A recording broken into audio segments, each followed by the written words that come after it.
चांगलं करत नाहीये. सोडा मला. तू आमचं काय बिघडवू शकत नाहीस. आतापर्यंत तू जे काय केलंय ते सगळं आम्ही धुळीला मिळवलंय. सोडा मला. कुणीही तिच्याकडे लक्ष देऊ नका. आम्ही आता मंत्र उच्चार सुरू करत आहोत.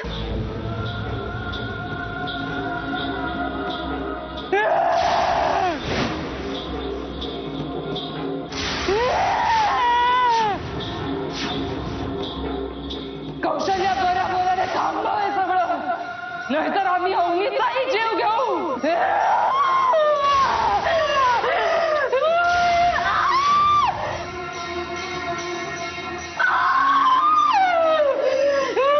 देवा थांबा. साहेब, अवनीला खूप त्रास होतोय. मला नाही बघवत आहे. सुमित्रा अवनीला काहीही करणार नाहीये जी. हे सगळं ती आपल्याला घाबरवण्यासाठी करते. मांजर आपल्या पिलांना कधीही नख लावत नाही रेवा. जा आपल्या जागेवर जाऊन उभे राहा.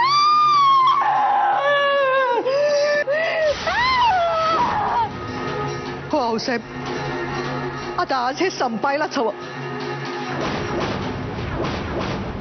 या वाड्यावरची काळी छाया काहीही करून आता जायलाच हवी आऊसाहेब.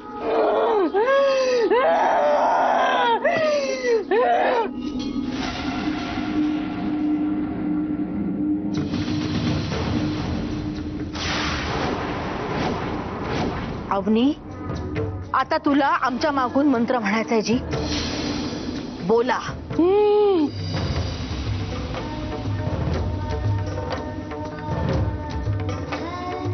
सुमित्रा, तुम्ही आता इथून चालत्या व्हा. तुमचं आता इथे काहीही काम नाही. तुम्ही वाड्याच्या जहागीरदारीण झालाही असताची तुम्ही गावकऱ्यांशी क्रूरपणे वागलात. अन्याय तुमच्यावर नाही तर तुम्ही अन्याय केलाय की ओ लोकांच्या वरती. नाती मानली नाही, मान मरातब जाणला नाही, संस्कार परंपरा सारं धुळीला मिळवून सत्तेच्या लोभापायी तुम्ही अंध झालात सुमित्रा. म्हणूनच तुम्हाला मुक्ती मिळाली नाही. चालत्या व्हा इथून. सुमित्रा देवी, सुडाची भावना अशी मनात ठेवणं तुम्हाला त्याचा किती त्रास होत असेल मला कळतंय. सगळ्यांच्या वतीने मी माफी मागते तुमची. पण तुम्ही मुक्त व्हा. तुमच्या बरोबर जे काही झालं ते चुकीचंच होतं, पण आमच्या कोणाचाच त्याच्याशी काहीच संबंध नाहीये. आणि मी तुम्हाला वचन देते, तुमच्या आठवणी मी कधीच पुसू देणार नाही. पण प्लीज तुम्ही मुक्त व्हा. अवनी, तुम्ही मंत्र म्हणायला सुरुवात करा.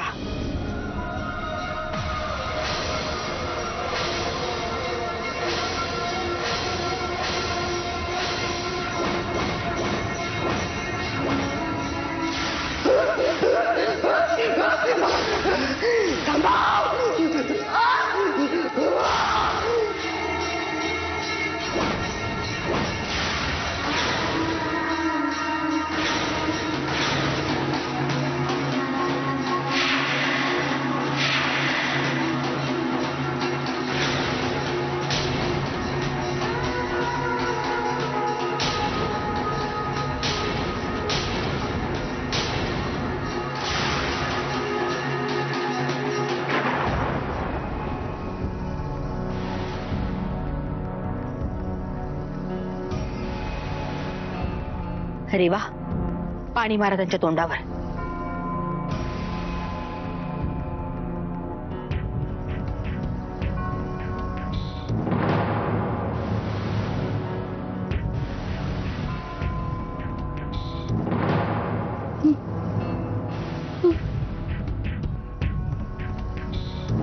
अग्नी,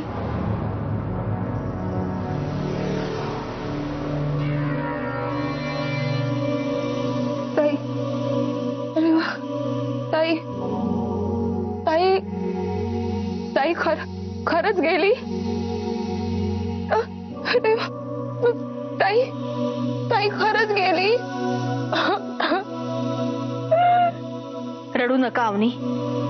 सरनोबतांवर तुम्ही आज फार उपकार केलेची. सुमित्रांना तर जायलाच हवं होतं. त्या जाणारच होत्या. इतकी वर्ष आम्ही त्यांच्याच रक्ताच्या नात्याचं कोणीतरी भेटेल म्हणून आम्ही वाट बघत होतो. तुम्ही आलात आणि त्यांच्या पुढच्या प्रवासाला सुरुवात झाली जी. तुमच्यामुळे, आज तुमच्यामुळे त्या कायमच्या गेल्या. फार उपकार झाले जी तुमचे आमच्यावरती.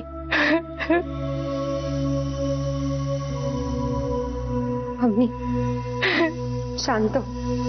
रडू नकोस. तुझ्या ताईला आता मुक्ती मिळाली. शांत हो बाळा.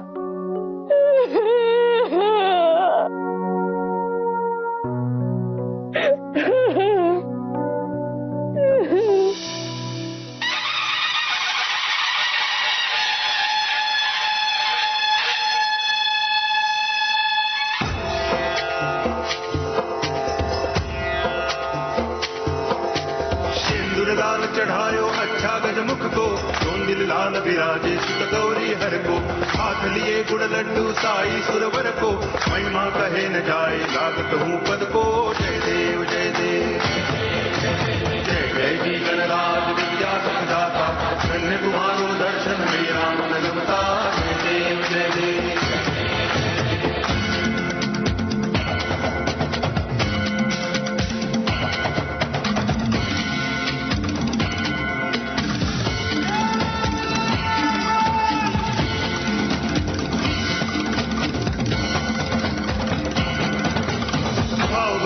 कोई शरणागत आवे, संतति संपत्ति सब ही भरपूर पावे।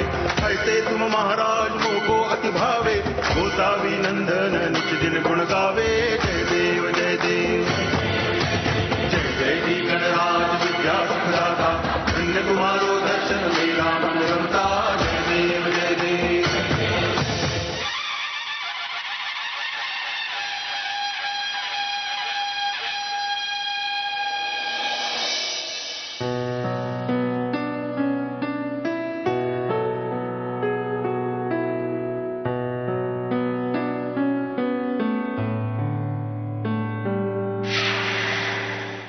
कसं असतं ना अवनी, माणसाच्या मनात भीती घर करण्यासाठी एक छोटीशी गोष्ट सुद्धा कारणीभूत असू शकते.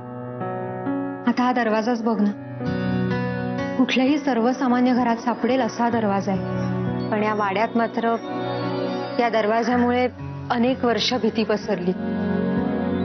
रेवा, गोष्टी या छोट्याच असतात ग, पण त्यांचा इतिहास, त्यामागे जोडलेला भूतकाळ त्या गोष्टीचं स्वरूप ठरवत असतो. या दरवाजाचाही असाच भूतकाळ होता, म्हणून माणसं घाबरत होती. खरंय तुझं. आणि या घरातल्या लोकांना या गोष्टीबद्दल फक्त भीती नव्हती ग, कुठेतरी अपराधीपणाची भावना सुद्धा होती. म्हणूनच या विषयावर कधीच बोललं जायचं नाही. पण तुला सांगू, आपल्या मनातल्या भीतीला आपणच दूर करायचं असतं. म्हणूनच तर तू या वाड्यात पाऊल ठेवलंस ना. या साऱ्या प्रकरणात तू नसतीस ना, तर हा गुंता इतक्या सहजासहजी सुटू शकला नसता.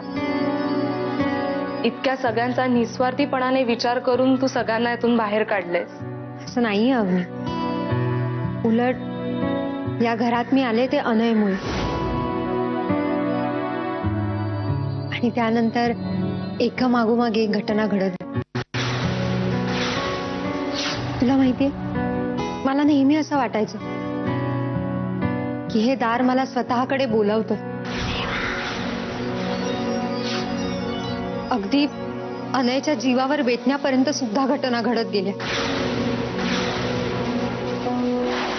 पण हे सगळं अनुभवताना माझ्या मनात फक्त एकच विचार होता, माझा अनय, माझं कुटुंब, माझं घर, यावर कुठलंही संकट येऊ नये. आता सांग, ह्याला निस्वार्थी कसं म्हणशील तू? आता तुम्हाला मात्र शब्दात पकडतेस. पण खरंच रेवा, मी इथे आल्यापासून मी जे काही तुझ्या बाबतीत केलंय ना, ते तू खूप अगदी सहजरित्या झेललंयस ग. आणि इतकं सगळं करूनही तू मोठ्या मनाने मला माफ केलंयस. अवनी, पुरे आता. आपण जे काम करायला आलोय ते करूया का? काम? आणि इथे? हो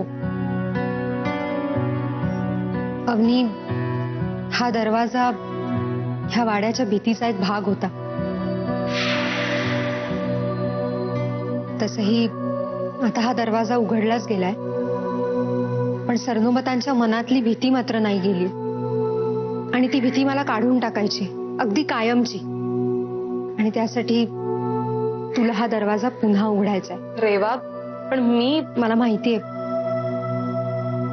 तुझी ताई ह्या दारामागे बरीच वर्ष बंद होती आणि तिच्या आठवणी आम्हाला नकोशा असतील असं वाटत असेल ना तुला, पण असं खरंच नाहीये.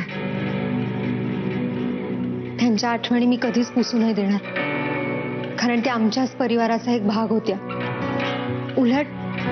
उलट आता त्यांच्याच आशीर्वादामुळे या घरात कायम सुख नांदू दे अशी मागणी करणारे मी त्यांच्याकडे. उघडदार.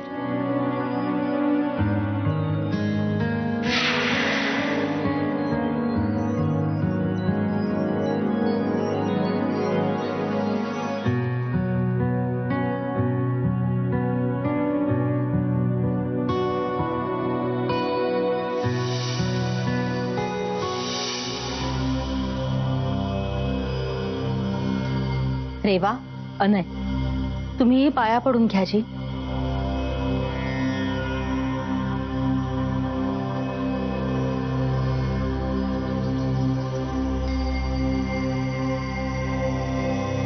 अवनी, आता तुम्ही सुद्धा पाया पडून घ्या.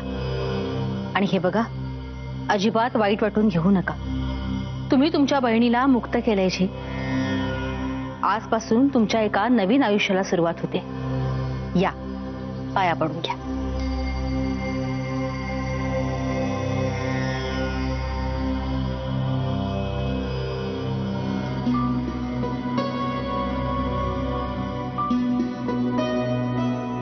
आऊसाहेब, मी आज मुंबईला जाते. तिथे जाऊन काहीतरी चांगलं काम करायची माझी इच्छा आहे. मला आशीर्वाद द्या. अरे, औक्षवंत व्हा, खुश राहा. मला तुम्हा सगळ्यांचीच माफी मागायची आहे. मी खूप त्रास दिलाय तुम्हाला. आई, तुमच्या मुलाच्या तर मी जीवावर उठले होते, पण इतक्या लगेच तुम्ही मला माफ केलं. खरंच आईचं मन इतकं मोठं असतं हे मी आज तुमच्याकडे बघून शिकले. तुमचा आशीर्वाद जर मला मिळाला ना, तर माझं पुढचं आयुष्य जगताना मला गिल्ट नाही राहणार. आईचं मन असंच असतं अवनी. मीही पहिल्यांदा हैराण झाले होते, कारण तू माझ्या मुलाच्या जीवावर उठली होतीस. पण तुला वेळीच जाग आली आणि झालेल्या सगळ्या गोष्टीचा तुला पश्चाताप झालेला पाहिला. मग तुझ्यावर राग धरण्याचं काही कारणच नाही उरलं. आता पुढच्या आयुष्यात सगळं चांगलंच कर. वरदा, मी तुझ्याशी पण खूप वाईट वागले ग. I am sorry. सगळ्याचा शेवट इतका चांगला झालाय, मी पण विसरले अगं सगळं. बाय द वे, आता खऱ्या अर्थाने तुमच्या दोघांच्या आयुष्याला सुरुवात झाली. पण या उर्मीला विसरू नका. आणि खरंच कोणी कितीही प्रयत्न केला ना, तरी तुम्हा दोघांना कोणीच वेगळं करू शकणार नाही.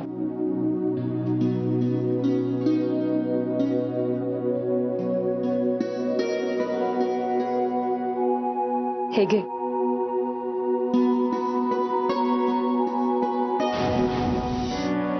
घे. ताईच आहेत. माझी आठवण म्हणून ठेवून दे. आणि नुसते आठवण म्हणून ठेवू नकोस, तर ते पायात घाल. कारण ताईमुळे या वाड्यात पैंजण घालायला बंदी होती, पण आता तू वापरायला सुरुवात कर. निघते मी. तुम्हाला माझी आठवण येईल की नाही माहित नाही, पण या घराला मी कधीच नाही विसरणार. थांब, तू सगळ्यांची माफी मागितलीस, मला भेटवस्तू दिलीस, पण स्वतः असंच रिकाम्या हाताने जाणार आहेस? स्वप्नील, इकडे ये.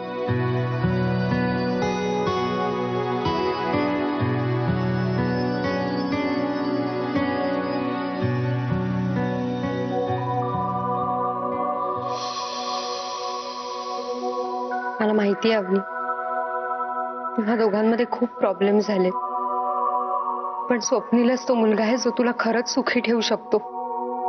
विचार कर ना, जो मुलगा वाईट कामात तुला इतकी साथ देऊ शकतो, तो चांगल्या कामात किती साथ देईल तुला.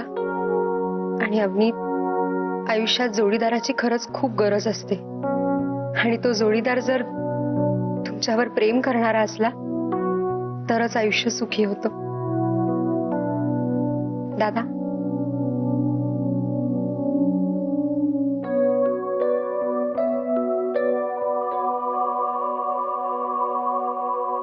हे रेवा ग, हे अवनी घे. सरनोबतांकडनं छोटीशी भेटवस्तू. कधी काही लागलं ना तर हक्काने फोन कर आणि विसरू नकोस, हे तुझ्या ताईचंच घर आहे. चला.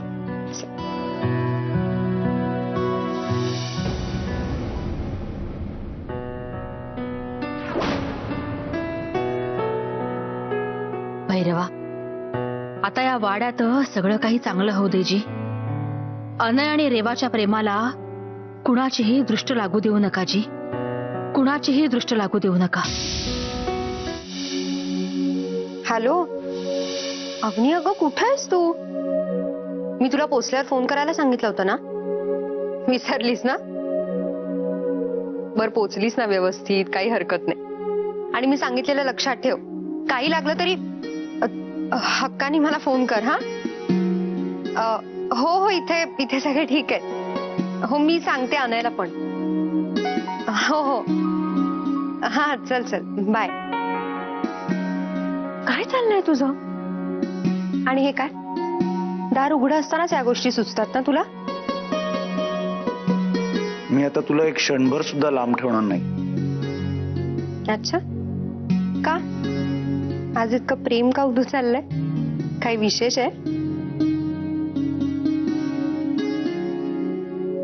आपल्या दोघांचं एकमेकांवर इतकं प्रेम असताना दुसरं काही असण्याची गरज आहे का? तेव्हा मला माहिती आहे, आपलं लग्न झाल्यापासनं तुला या वाड्यात क्षणभरही सुख मिळालेलं नाहीये. पण आता या जगातली सगळी सुख मला तुझ्या पायाशी आणून ठेवायची आहेत. तुला माहितीये माझं सुख कशात आहे?